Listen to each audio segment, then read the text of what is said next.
Hello everyone. I am Taekyung, and I'm a postdoc researcher at Georgia Tech. I'll present the workload layer of ASTRA-sim. As presented earlier by Sai, ASTRA-sim can be broken down into three layers: workload layer, system layer, and network layer. The role of the workload layer is to model the behavior of a workload, such as parallelization strategies, communication policy and patterns, and scheduling. ASTRA-sim supports two types of workload layers: text-based workload layer and graph-based layer. The text-based layer is the default workload layer in ASTRA-sim version 1, and the graph-based layer is the newly released layer in ASTRA-sim version 2. While the text-based layer is easy to use, it has limited expressiveness and cannot model complex parallelization strategies like pipeline parallelism.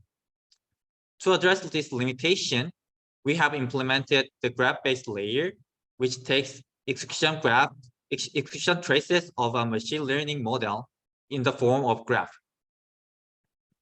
The graph-based workload layer offers greater expressiveness and flexibility, allowing users to model complex parallelization strategies. As each workload layer has its own strengths and weaknesses, users can choose the version that best suits their needs. In this tutorial, we'll start by introducing the text-based layer, and then I will move on to the graph-based layer. First, let's take a look at an input file to understand how a model is described in a text file. Here, we have a text input file specifically designed for the DLRM model. The first column of the first line indicates the model name. Subsequently, model-dependent workload-specific metadata follow. In this case, 4 presents the index of the bottom layer of the model. On the second line, the number of layers is presented. Starting from the third line, layer descriptions are presented. The first column means the name of the layer. The following 3 columns mean the compute time, communication type, and communication size of the forward paths of the layer. The following 3 are for the input gradients, and the following 3 are for the weight gradients. And the last column presents the parameter update latency. In ASTRA-sim, the workload layer takes text inputs to model training loops. Specifically, training loops are modeled using a finite state machine that is implemented in the workload layer. The finite state machine is responsible for modeling dependencies between operations and issuing communications to the lower layer. To better understand how text-based workload layer works, let's take a look at the following example. Let's say we want to model a data parallel training loop in ASTRA-sim. In a data parallel training loop, there are multiple nodes in a system, and each node has an identical model. In the forward path, computation propagates from one layer to the next layer, as shown in this slide.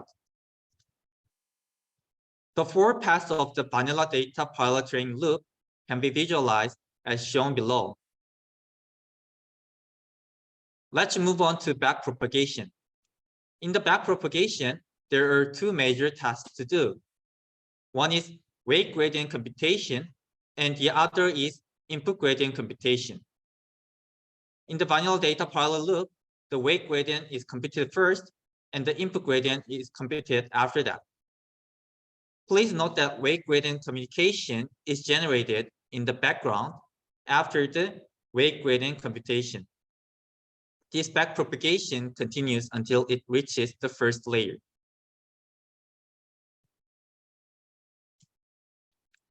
To summarize, the schedule of the vanilla data parallel training loop can be presented as above. In ASTRA-sim, this schedule is implemented as a finite state machine as shown below. At first, it starts from the forward path state, and it stays in the state until it reaches the last layer. After finishing the forward pass, the state is changed to the weight gradient computation. The state alternates between the weight gradient computation and input gradient computation. Once the backpropagation is completed, the state is changed to the forward pass. All we need to do is to implement a finite state machine in the workload layer to model such a finite state machine. In this slide, on the left side of this slide, you can find the implementation of the finite state machine. All finite state machines are implemented in workload.cc in ASTRA-sim, and the function name starts with iterate. In ASTRA-sim version 1, training loops are presented like this. Let's move on to the graph-based workload layer. As I mentioned earlier, the text-based workload layer falls short in its ability to capture complex training loops, specifically pipeline parallelism. To address this limitation, we have replaced the text-based workload layer with a graph-based execution engine that utilizes a new graph format called chakra. This format encodes critical information such as computational load, communication type, communication size, and dependencies. By using execution traces generated by machine learning frameworks as input files, ASTRA-sim can run a model with any type of parallelism, including data parallelism, model parallelism, and pipeline parallelism. Overall, this shift from a text-based layer to a graph-based execution engine significantly enhances the expressiveness of ASTRA-sim. The presented figure provides a high-level overview of the chakra execution trace format. The trace format has several node types like spatial, memory access, computation, and communication. Each node type is associated with metadata fields that correspond to it. For instance, memory nodes include tensor size as a field, while communication nodes have communication-related fields. Those in the trace have dependencies, and a node can only be issued only when all its parents are completed. It is important to note that each MPU requires a separate input trace. Therefore, if there are 64 MPUs, then there should be 64 execution traces, one for each MPU. This approach ensures that execution traces accurately represent the parallel execution of tasks across multiple MPUs. Collecting traces or computational graphs are widely available in machine learning frameworks, but their traces are in different formats. For example, in ASTRA-sim version 1, we modeled ML model in text format, and in different ML frameworks, the execution traces can be in different formats. To address this challenge, we have developed a converter that converts execution traces from any format into the common chakra execution trace format. The chakra format provides a unified representation that captures essential information such as computational load, communication, and dependencies. Our converter currently supports popular frameworks such as PyTorch and FlexFlow, as well as text input files in ASTRA-sim version 1.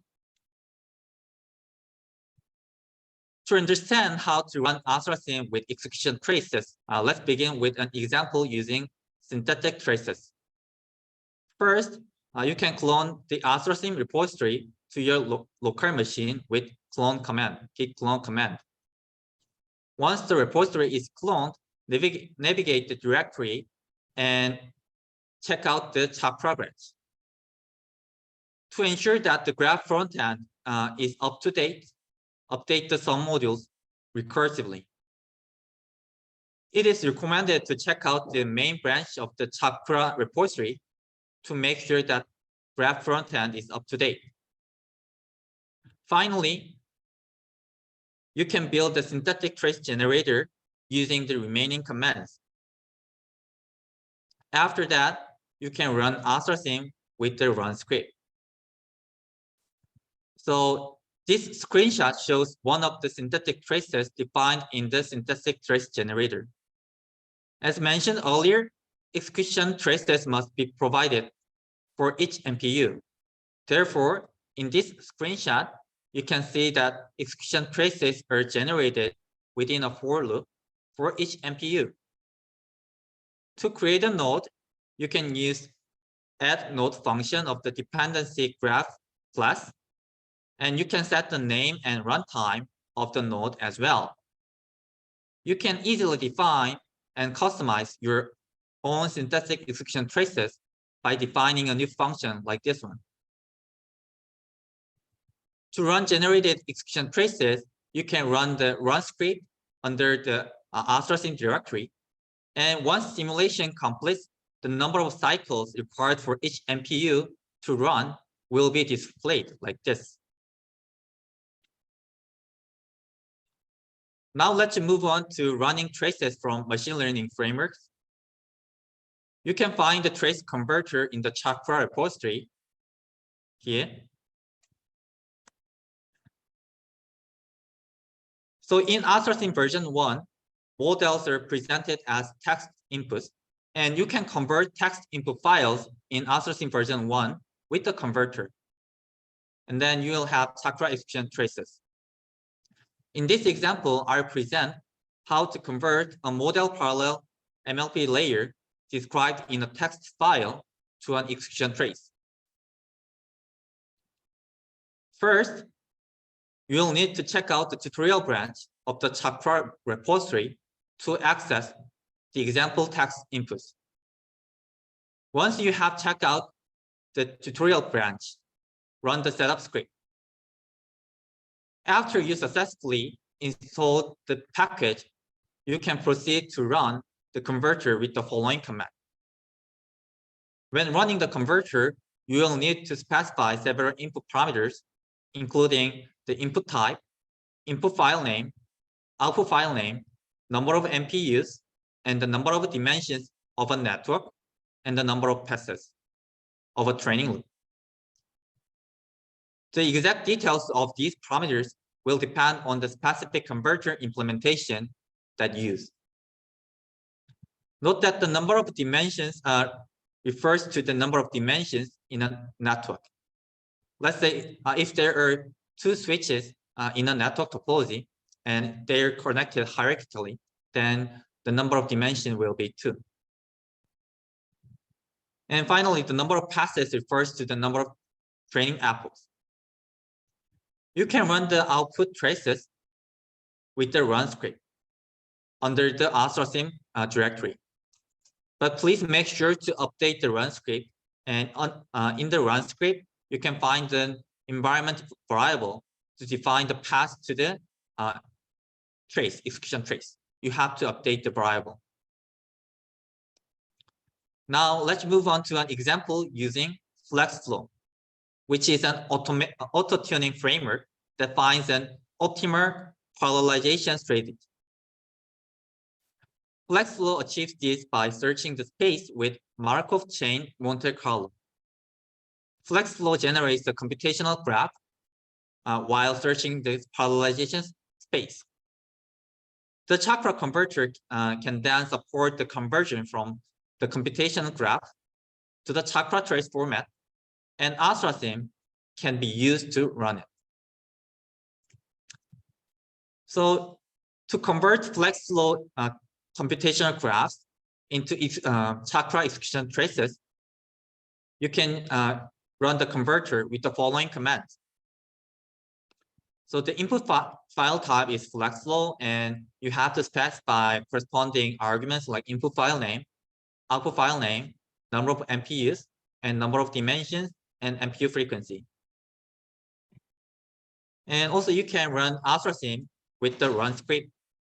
All you have to do is to update the environment variable to the execution trace. Okay, that's all for the workload layer.